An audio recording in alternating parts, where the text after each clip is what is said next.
வணக்கம். இது people English series. இந்த வீடியோல நம்ம பார்க்க போறது ரொம்ப சிம்பிளான ஒரு ஸ்ட்ரக்சர். பிகினர்ஸ்க்கு ரொம்பவே யூஸ்ஃபுல்லா இருக்கும். எந்த மாதிரி இடங்கள்ல இத நம்ம யூஸ் பண்ணுவோம் அப்படின்னா, நம்ம ஒப்பீனியன் சொல்லுவோம் இல்லையா? ஒருத்தவங்க ஒரு விஷயத்த சொல்றப்போ, செய்றப்போ நாம நம்மளுடைய ஒப்பீனியன சொல்லுவோம். எனக்கு என்னவோ இது சரியா படல. எனக்கு அது நியாயமானதா படல. எனக்கு அது மரியாதையா படல. எனக்கு அது புத்திசாலித்தனமா படல. எனக்கு இது பாதுகாப்பானதா படல. இப்படியெல்லாம் சொல்றதுக்கான ஒரு ஸ்ட்ரக்சர். இதே தமிழ் வார்த்தைகள கொஞ்சம் மாத்தி நம்ம இப்படி கூட சொல்லுவோம். எனக்கு என்னவோ அது நல்லா இருக்காதுன்னு தோணுது. அது நியாயமானதா இருக்காது. அது மரியாதையா இருக்காது. அது புத்திசாலித்தனமா இருக்காது. இந்த மாதிரியும் சொல்லலாம். ஸோ தமிழ்ல இந்த மாரி 2 விதமா சொல்றதுக்கும், இங்கிலீஷ்ல நம்ம இந்த ஸ்ட்ரக்சர யூஸ் பண்ணுவோம். இட் வுடன்ட் பி நல்லா இருக்காது அப்படின்னா நைஸ். நியாயமானதா இருக்காது. It wouldn't be fair.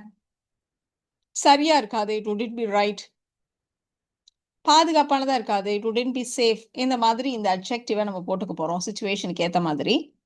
அடுத்தது வெர்பா நம்ம இன்ஃபினிட்டிவ் இல்லன்னா ஜெரண்ட். 2 விதமாவும் நம்ம யூஸ் பண்ணலாம். எக்ஸாம்பிள்ஸ் பார்க்கலாம். அதுக்கு முன்னாடி நம்ம இப்போ இருக்காது அப்படிங்கிறதுக்கு இட் வுடன்ட் பீன்னு சொன்னோம். இது இருக்கும் அப்படின்னு இது நல்ல மரியாதையா இருக்கும். இப்படி பண்ணா அது பாதுகாப்பானதா இருக்கும். இப்படியெல்லாம் சொல்றதா இருந்தா இட் வுட் பி அவ்வளோதான். ஸோ இந்த ஸ்ட்ரக்சர தான் நம்ம யூஸ் பண்ண போறோம். இப்போ ஒரு வீட்டுக்கு போறீங்க, கிளம்புறீங்க. அப்படியே கிளம்புறீங்க அப்படின்னா வீட்ல உள்ளவங்க சொல்லுவாங்க. "அப்படியா? அப்படியே வெறுங்கையோட போறது நல்லா இருக்காது. அப்படியே வெறுங்கையோட போறது எனக்கு என்னவோ சரியா படல." இப்படி நம்ம சொல்லப் போறோம். ஸோ இந்த இடத்துல சரியாக படவில்லை, நல்லா இருக்காது அப்படின்னு சொல்றதுனால இட் வுடன்ட் பி ரைட் இல்லன்னா இட் வுடன்ட் பி நைஸ். 2ல ஏதாவது ஒண்ணு நம்ம சொல்லலாம். அடுத்தது வெர்ப் போறது இல்லையா? ஸோ நம்ம முன்னாடியே சொன்ன மாரி இன்ஃபினிட்டிவா சொன்னாலும் சரி, ஜெரண்ட் ஃபார்ம்ல சொன்னாலும் சரி, டு கோ, கோயிங் 2மே கரெக்ட் தான். ஏதாவது ஒண்ணு யூஸ் பண்ணுங்க. அப்ப it wouldn't be right to go.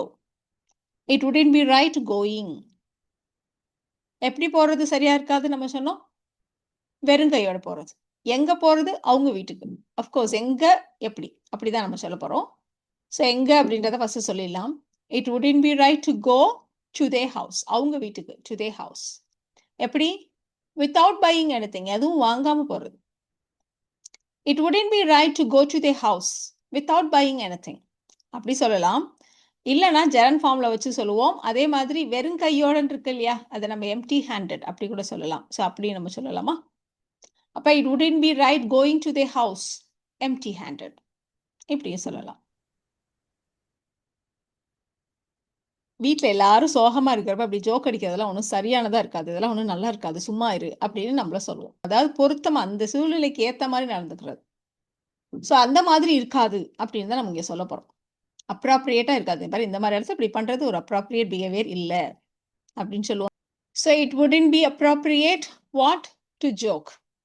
It wouldn't be appropriate to joke. எப்போ? எல்லாரும் சோகமா இருக்கிறப்போ. when everyone is sad. It wouldn't be appropriate to joke when everyone is sad. காலையில தான் அவ சாப்பாட்டுக்கு பணம் குடுத்தா, இப்ப திரும்ப டின்னருக்கும் அவளே குடுக்க சொல்றது எனக்கு என்னவோ சரியா படல. இப்படி நம்ம சொல்லப் போறோம். அப்ப இட் வுடன்ட் பி ரைட் இல்லையா? ஸோ அது ரைட்டான விஷயம் இல்ல. It wouldn't be right. So என்ன செய்ய விடுவது? செலுத்த விடுவது. ஸோ விடுறதுன்னா லெட். அதனால லெட்டிங்ன்னு போட்டிருக்கோம். பணம் செலுத்த விடுவதுன்னு சொல்றதுனால letting her pay. It wouldn't be right letting her pay. எதுக்கு? டின்னருக்கு. For dinner. திரும்பவும் அப்படின்றதுனால அகெயின் அப்படின்னு சேர்த்திருக்கோம். It wouldn't be right letting her pay for dinner again அப்படி சொல்லலாம். இல்லைன்னா it wouldn't be right to let her pay for dinner again அப்படின்னு சொல்லலாம்.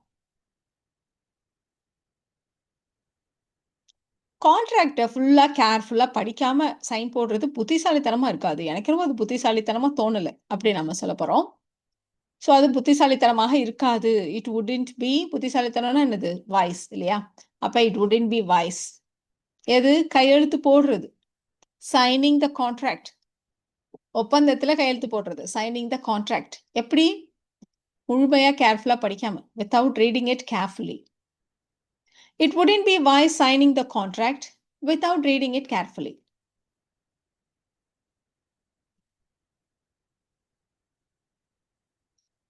இப்ப நீங்க ஒரு இடத்துக்கு போயிருக்கீங்க. ஒருத்தவங்க வீட்டுக்கு போயிருக்கீங்க. சரி நம்ம கிளம்பலாமா? அப்படின்னு கேட்டா, என்னது யார்ட்டயும் சொல்லாம கொள்ளாம கிளம்ப முடியுமா? சொல்லிட்டு தானே போணும். ஸோ யார்ட்டயும் சொல்லாம கிளம்புறது மரியாதையா இருக்காது. அப்படின்னு நம்ம சொல்லப் போறோம். ஸோ மரியாதையா. பொலைட்டா இருக்காது. அப்படி சொல்லலாம். அப்ப இட் வுடன்ட் பி பொலைட். என்ன செய்யறது பொலைட்டா இருக்காது? கிளம்புறது. To leave.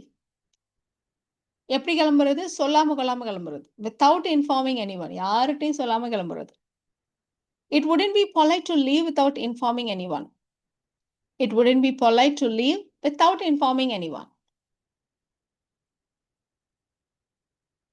நைட்ல நீ தனியா போறியா? நைட்ல தனியா வெளில போறது பாதுகாப்பானதா இருக்காது அப்படின்னு நம்ம சொல்லப் போறோம். அஃப்கோர்ஸ் இது வந்து ஒருத்தவங்களுடைய ஒப்பீனியன். அவங்க ஒப்பீனியன தான் சொல்றாங்க.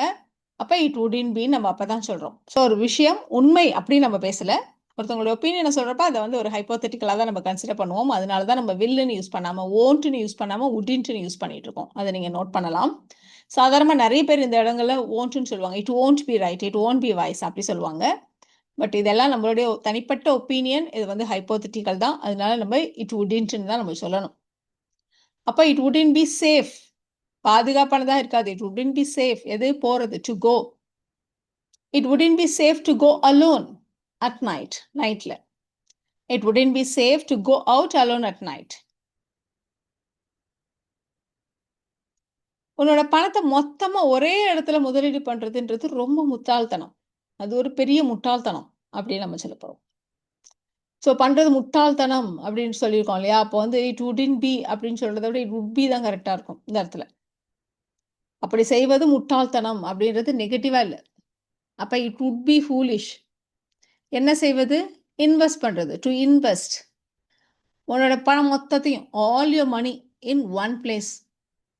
It would be foolish to invest all your money in one place. It would be foolish to invest all your money in one place. இப்போ அடுத்து நம்ம கூட பாசிட்டிவாக தான் சொல்ல போகிறோம். எல்லாத்தையும் 1க்கு 2 தடவை செக் பண்ணிக்கிறது அப்படின்னு அர்த்தம். டபுள் செக் அப்படின்னு சொல்லுவோம் இல்லையா? ஸோ அந்த மாதிரி செக் பண்ணிக்கிறது புத்திசாலித்தனம். புத்திசாலித்தனம் அப்படின்னு இருக்கு. இது வந்து நெகட்டிவா இல்லை. அதனால இப்போ it would be wise. It would be wise. எது புத்திசாலித்தனம்? எல்லாத்தையும் 1க்கு 2 தடவை கிராஸ் செக் பண்ணிக்கிறது. To double check everything. 1க்கு 2 தடவை அப்படின்னா double check everything. It would be wise to double check everything. இவங்க இதை சொல்றாங்க, இதை எழுதி வச்சுக்கிட்டா உதவியா இருக்கும் அப்படின்னு நம்ம சொல்ல போறோம். ஸோ இருக்காதுன்னா இட் வுட்ன்ட்டு நம்ம சொன்னோம். உதவியாக இருக்கும் அப்படின்னா இட் வுட் பி.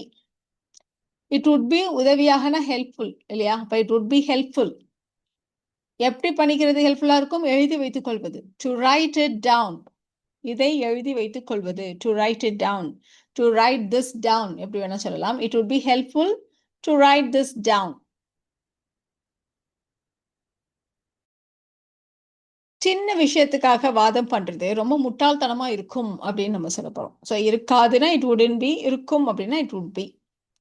முட்டாள்தனமா இருக்கும். அதனால இட் வுட் பி சில்லி. எது செய்வது? ஆர்கியூ பண்றது. It would B chilli to argue. சின்ன விஷயத்துக்காக அப்படின்னு நம்ம சொல்லணும் இல்லையா? So about something so small. It would B chilli to argue about something so small. சரி, முட்டாள்தனமா இருக்கும் அப்படின்னா இட் வுட் பின்னு சொன்னோம். ஸோ இருக்காதுன்னா இட் வுடன்ட் பின்னு சொல்லுவோம். இப்போ இந்த எக்ஸாம்பிளும் பார்த்துடலாம். ஸோ அவ எந்த தப்பும் பண்ணாதப்போ அவளை பிளேம் பண்றது கொஞ்சம் கூட நியாயம் இல்லை. எனக்கு அது நியாயமா படல அப்படின்னு நம்ம சொல்ல போறோம். ஸோ நியாயம் அப்படின்னா fair. It wouldn't be fair. அவளை குற்றம் சொல்றது, அவ மேல பழி போடுறது. To blame her. To blame her. எப்போ? அவ எந்த தவறும் செய்யாத போது. when she didn't do anything wrong. It wouldn't be fair to blame her when she didn't do anything wrong. இப்போ இந்த structure it wouldn't be and it would be adjective and infinitive இல்லைன்னா gerund. இந்த structure நம்ம பார்த்தோம். இதை வச்சு இந்த சென்டென்சஸை நீங்க ட்ரை பண்ணுங்க. நாள் முழுக்க வீட்டில் இருக்கிறது ரொம்ப போரிங்கா இருக்கும். அவங்க பேரை மறந்துட்டா சற்று அசிங்கமா இருக்கும். அசிங்கமா இருக்குன்னா எம்ப்ராசிங்கா இருக்கும். அதான் அசிங்கமா இருக்கும் நம்ம சொல்லுவோம். அவங்க கிட்ட பொய் சொல்றது சரியா இருக்காது. ஆதாரம் இல்லாம அவனை பழி சொல்றது நியாயமா இருக்காது அப்படி நம்ம சொல்லணும். ஸோ இந்த சென்டென்சஸை நீங்க ட்ரை பண்ணுங்க. உங்களுக்கான ஆன்சர்ஸை நான் நாளைக்கு போஸ்ட் பண்றேன். நாம நேத்து பார்த்த அந்த இஃப் நாட் ஃபார். ஸோ அந்த ஸ்ட்ரக்சரை நீங்க அதுக்கான எக்ஸாம்பிள்ஸ் இங்கே நீங்க நோட் பண்ணலாம். ஸோ நிறைய பேர் சொல்லியிருந்தீங்க if not for and but for இது ரெண்டத்தையும். Of course if not for and but for ரெண்டும் ஒன்று தான். பட் ஃபார்ன்றது நிறைய பிரிட்டிஷ் இங்கிலீஷ்ல யூஸ் பண்ணுவாங்க. ஆனா இஃப் நாட் ஃபார் அளவுக்கு அது வந்து அவ்வளோ அது என்ன சொல்றது, இஃப் நாட் ஃபாரை விட பட் ஃபார்ன்றது ரொம்ப ஃபார்மல். இஃப் நாட் ஃபார்ன்றது ரொம்ப காமன் கேஷுவல் ஸ்போக்கன்ல. அதனால தான் நான் இந்த ஃப்ரேஸை மட்டும் யூஸ் பண்ணேன். பட் ஃபார் வச்சு ரீப்ளேஸ் பண்ணீங்கன்னா கொஞ்சம் ஃபார்மலாக இருக்கும், அவ்வளோதான், வேற ஒன்றும் டிஃப்ரென்ஸ் இல்லை. ஸோ இந்த வீடியோவில் நாம it wouldn't be and it would be அப்படி வச்சு வர எக்ஸாம்பிள்ஸ் பார்த்தோம். இந்த மாதிரி சென்டென்சஸ் நீங்கள் ஈஸியாக ஃப்ரேம் பண்ணலாம், ட்ரை பண்ணி பாருங்கள். Thank you so much.